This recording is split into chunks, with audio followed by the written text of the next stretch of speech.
Sawa, asanteni na Mungu awabariki. Asanteni.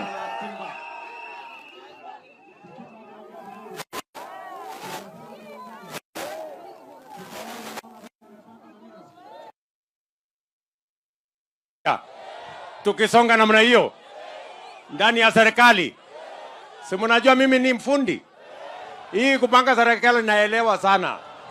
Sasa wakuja tutapangana basi tuunde hiyo serikali pamoja. Hapa niko na ndugu zetu, tuko na huyu mheshimiwa wenu, Mheshimiwa Kibagendi, awasalimie.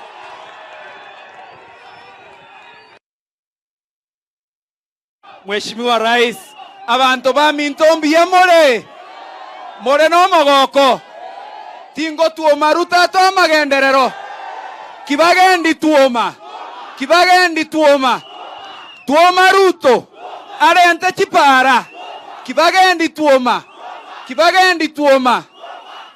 ruto arente stima.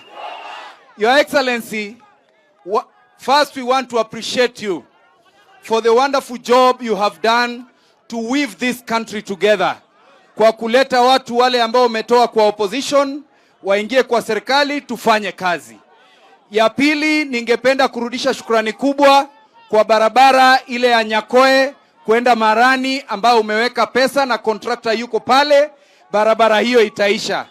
Ya tatu, niweze kurudisha shukrani kubwa kwa last mile electricity connectivity ambayo tumepata 122 million ya kumaliza hiyo kazi.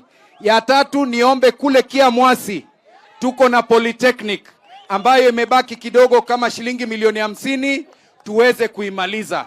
Ile ningependa kuomba Your Excellency, Kitutu Chache South hatuna barabara za lami, ndio tunaomba tupate about 25 kilometers ambayo itaweza tusaidia kusafisha Kitutu Chache South.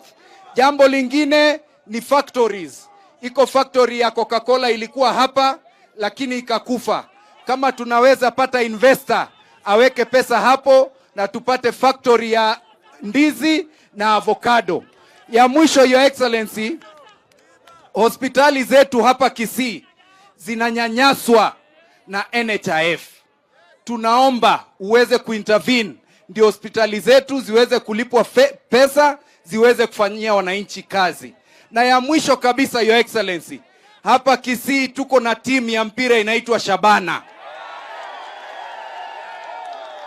Na hiyo Shabana ninajua hata leo utatuachia kitu kidogo waendelee kujisukuma nayo, lakini hapo baadaye tutapanga mchango, sababu you've helped us before, tuweze kusupport timu hii yetu ya Shabana. Nasema asante sana na Mwenyezi Mungu akubariki.